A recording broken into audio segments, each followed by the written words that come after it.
With McValue at McDonald's, you don't just get deals on the drinks. You get deals on McDonald's drinks. So when you're breaking a sweat, embrace the chill without breaking the bank. And when your crew is running on empty, keep your wallet full while refreshing the squad.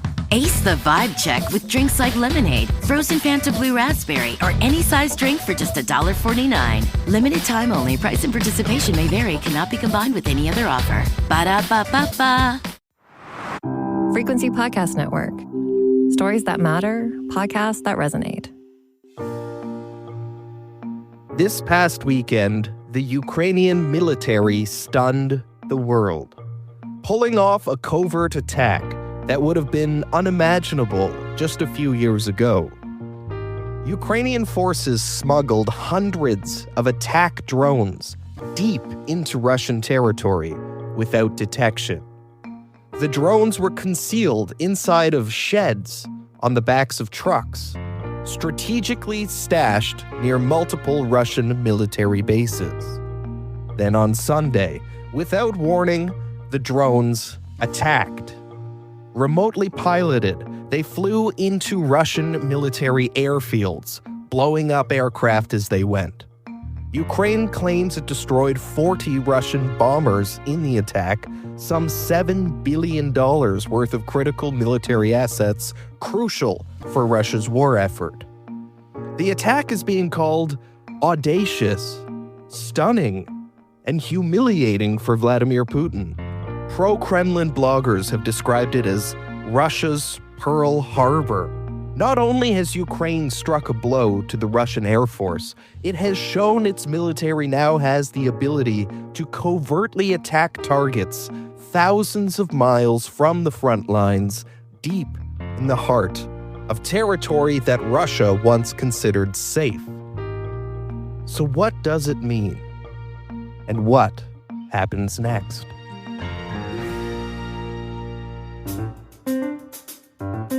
I'm David Smith. Today on The Big Story, we're in conversation with Marcus Kolga, expert on Russia, European security, and the founder of disinfowatch.org, senior fellow at the MacDonald Laurier Institute.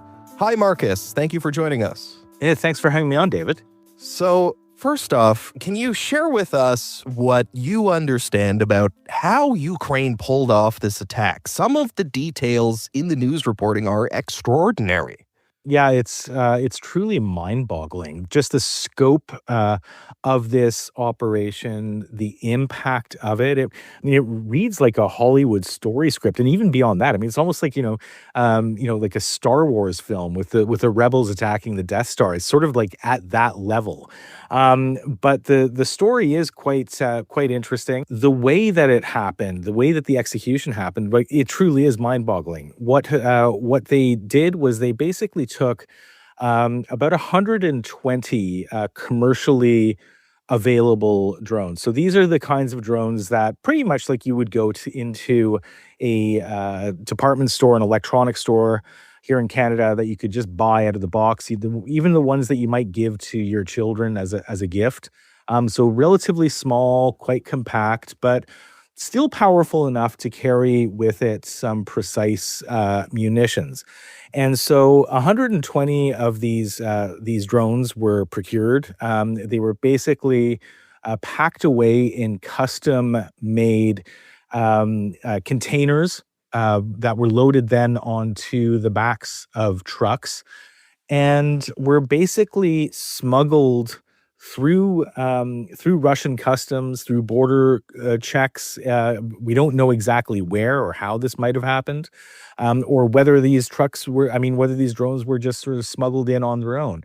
But they were loaded onto the backs of these trucks, transported across thousands of kilometers in Russia, from the far Arctic near the border, Russia's border with Norway and Finland, all the way out to the Far East, and around 6,000 kilometers, basically the distance between, say, Halifax and Vancouver. That's how far away they made it with these drones. And so each of these containers, there were about 5 of them.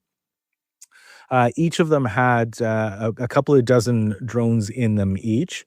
And the Ukrainian operatives who were basically planning this were able to smuggle those drones in, were also able to get themselves out of Russia, apparently, before the operation began.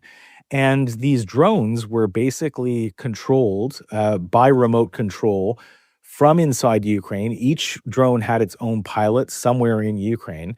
And so on the Saturday, basically the operation was all set to go.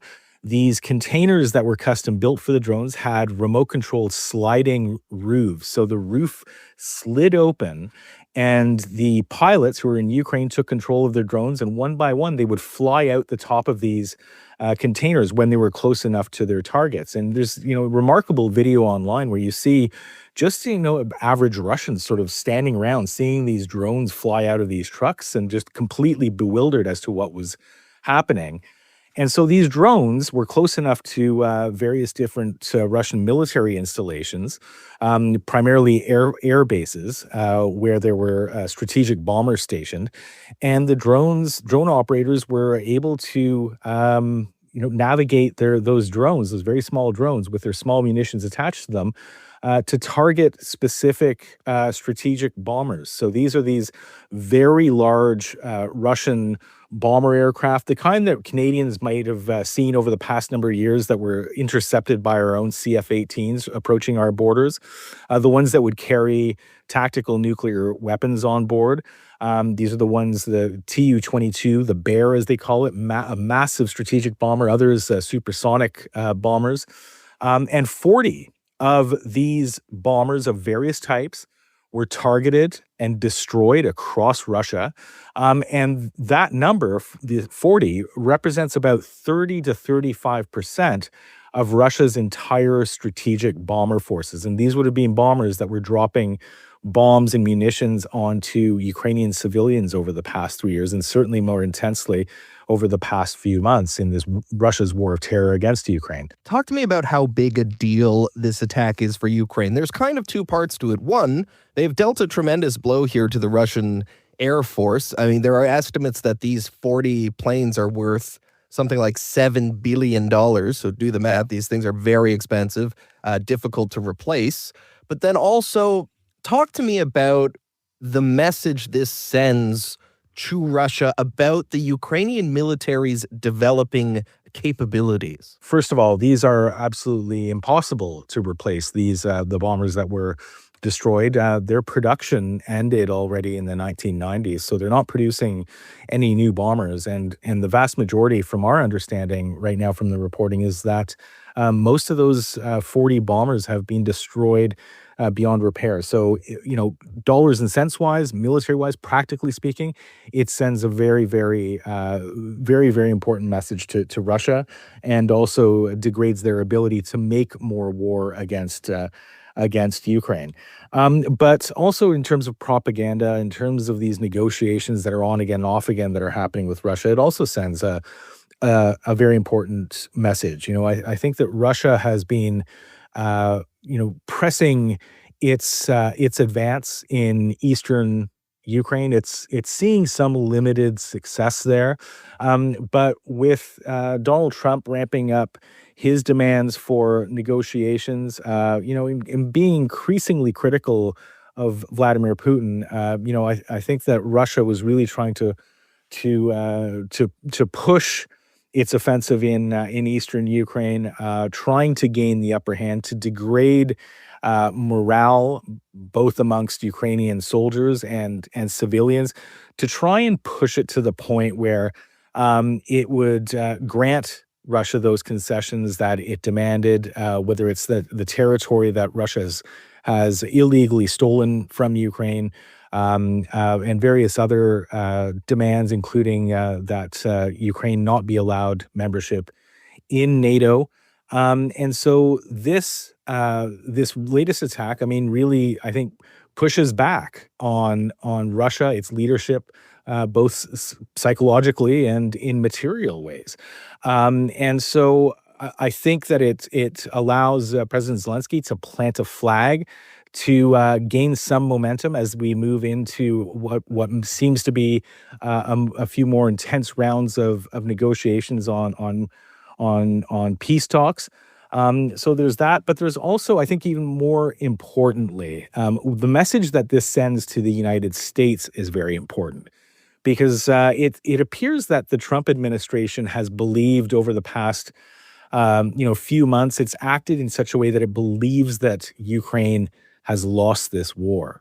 What this sends is a very clear message to Donald Trump that he should not be counting Ukraine out, that Ukraine is very much capable of punching back against Ukraine or punching back against Russia and delivering Russia a very, very bloody nose. And so it'll be interesting to see how the Trump administration reacts to this, if they change their position in terms of their rhetoric with Vladimir Putin, and also the demands that they have been placing on Ukraine. So I think that's the most important message that's coming out of this. And then equally important is the message that it sends to European allies and to Canada as well. It demonstrates that the aid that we're sending, the weapons that we're sending, can be effective. Ukraine can continue to effectively push back on Russia. And so I think what that does is it encourages us, the Western allies outside of the United States, to continue delivering those weapons to Ukraine that it so desperately needs. What about the reaction inside of Russia and from the Russian state? So a couple points there. How embarrassing is this for Vladimir Putin? Would this strike represent a failure of Russian intelligence, in your opinion? Yeah, for sure. Nothing will, really quite embarrass Vladimir Putin. He'll always blame someone else, whether it's his military leaders, whether it be his ministers. Nothing will stick to Vladimir Putin. And he also, let's not forget, he also completely controls all media within Russia. He censors any outside media that comes in. And so the version of what happened here will be very different. It'll be reported on very differently than it is in the outside world. And so how it's being reported inside of Russia is that Russia is yet again a victim of the Western world. It is a victim of Ukraine because, of course, Russian state media and the Kremlin blames Volodymyr Zelensky and the Ukrainians of starting this war, as we'll remember 3.5 years ago. And so it will continue presenting itself, Russia, as a victim and using this to demonstrate the need to continue pushing back against Ukraine, to take the territory, all of the territory that it is seeking, and to remove the democratically elected government of Ukraine. So, the story that it presents to its own people will be very different than the reality that we know right now. And on a more practical level, in terms of the deployment and the allocation of military resources, do you think there will be some panic, some disorganization, some disunity within Russia in terms of how to respond militarily to these attacks? I mean, if we think about Russia, it is a modern, developed economy. There's a lot of trade. There's a lot of goods moving around all of the time. Will the government be cracking down on the shipments of various products? Will train cars that were ordinarily not searched be stalled so that military officials can take a look at them? What will the impact be inside Russia in terms of the functioning of the state and of the military? Yeah, well, certainly. I mean, there will be at least a period of paranoia as to, whether Ukraine is already planning a similar attack somewhere. Are there other munitions moving around Russia?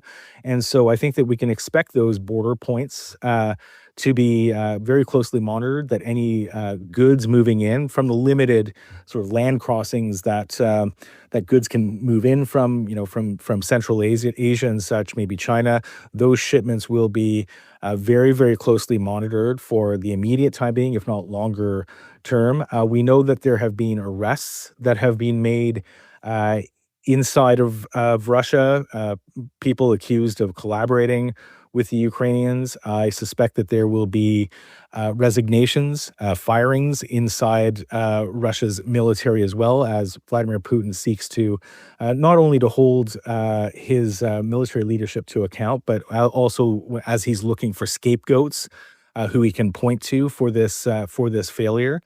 So absolutely. I mean, I think that we'll see a period of intensified repression within Russia to try and get to retake control of the situation.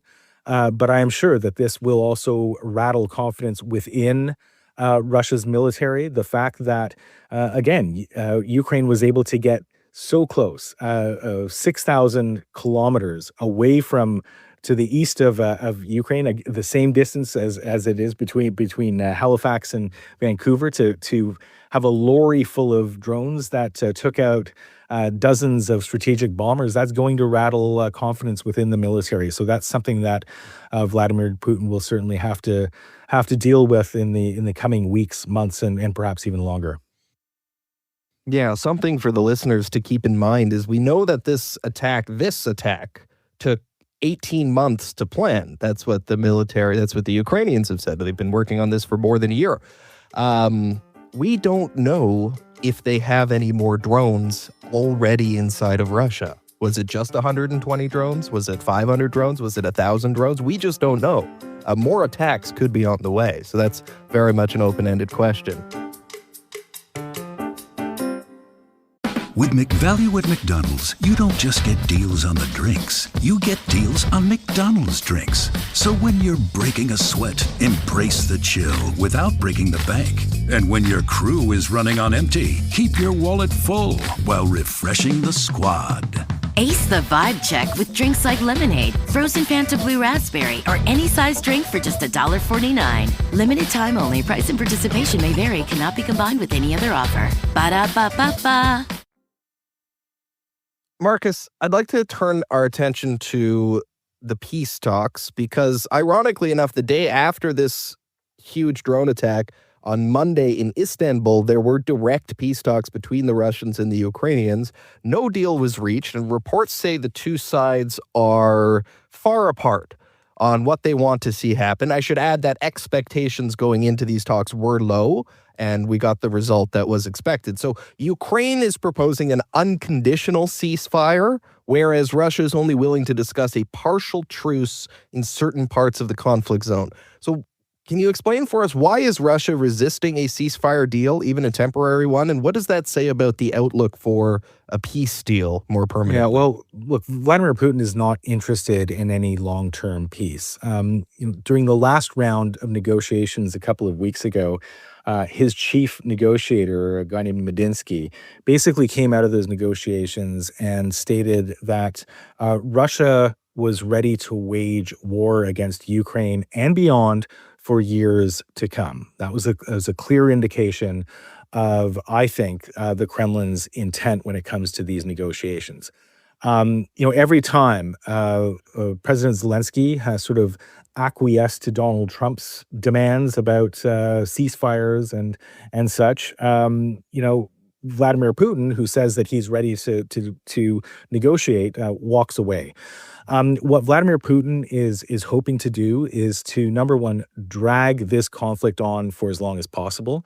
And there's two reasons for that. One is that personally, his own position, he requires this to maintain power. He needs this distraction to distract his own people from his failures in terms of his own domestic policies. There is, poverty throughout Russia, outside of Moscow and St. Petersburg. The Russian people, they are very poor. There is very poor infrastructure in towns and villages outside of those main urban centers. And so he needs this war to keep those people distracted so that they don't start questioning the government.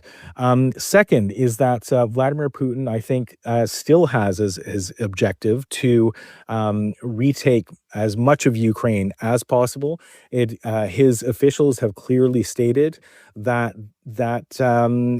that the Baltic states could yet be targets, and we even had the commander of the German armed forces suggesting that the Baltic countries could be targeted within the next 4 years. So what Vladimir Putin is hoping to do is to continue this war of terror.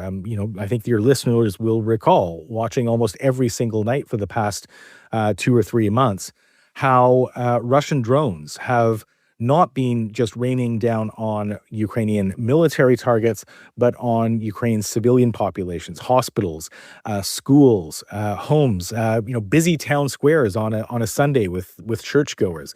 Those have been Vladimir Putin's primary targets, and they have been the primary targets in his efforts to try again to erode morale within the Ukrainian people, the government, and it's the fighters that are trying to defend Ukraine's sovereignty, and by grinding their morale down, he's hoping that that Ukraine will eventually be forced to capitulate. So he's more than happy because he's not like Ukraine. Ukraine is targeting Russian military targets.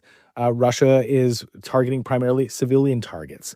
And so because he has no issues in terms of a moral conscience of what he's doing, he's going to drag this out for as long as possible and until he gets exactly what he wants. And that's to completely occupy those territories that Russia is at least partially occupying right now, and perhaps to get more. And again, to ensure that Ukraine remains out of NATO, perhaps out of the European Union as well. And so, that's who we're dealing with in terms of these peace negotiations in Vladimir Putin and his officials.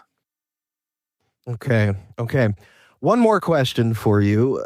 Every time there's an escalation in this conflict, there is always speculation that comes along with it about nuclear weapons.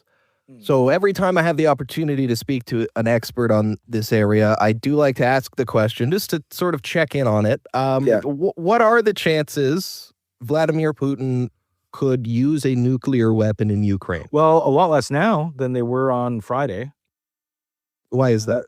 Because of the planes that were destroyed? There's 30% less planes, Right. fewer planes rather, that can carry those nuclear weapons. But no, honestly, Vladimir Putin may be power hungry kleptocrat, but he's not suicidal. Okay. He knows that if he were to launch even a limited nuclear strike, whether it be on targets in Russia, there's been some speculation that he might fire a nuclear missile into the Baltic Sea, into the empty Baltic Sea.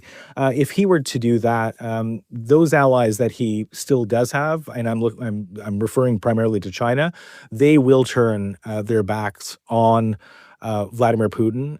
Vladimir Putin will only have North Korea essentially left in terms of allies, and that's something that would be suicidal for Vladimir Putin. His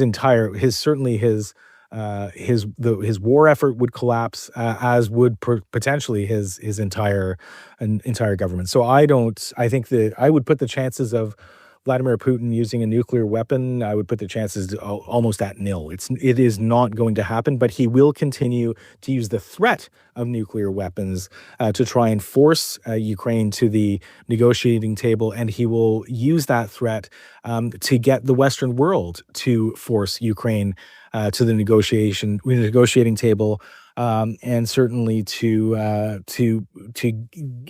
offer Russia concessions that it wouldn't otherwise give in any negotiations. Okay.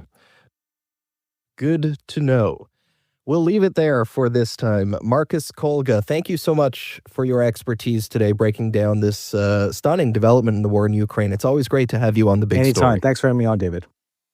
And again, that was Marcus Kolga, expert on Russian security, the war in Ukraine, founder of disinfowatch.org, and senior fellow at the Macdonald-Laurier Institute. And that is the big story for today. You can send us feedback on this episode or any other episode. Email us hello@thebigstorypodcast.ca or send a voicemail at 416-935-5935. You can find us on the Seeker app or wherever else you get your podcasts. Please remember to rate, review, follow, and share.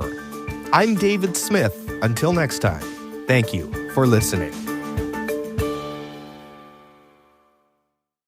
With McValue at McDonald's, you don't just get deals on the drinks. You get deals on McDonald's drinks. So when you're breaking a sweat, embrace the chill without breaking the bank. And when your crew is running on empty, keep your wallet full while refreshing the squad. Ace the vibe check with drinks like lemonade, frozen Fanta Blue Raspberry, or any size drink for just $1.49. Limited time only. Price and participation may vary. Cannot be combined with any other offer. Ba-da-ba-ba-ba.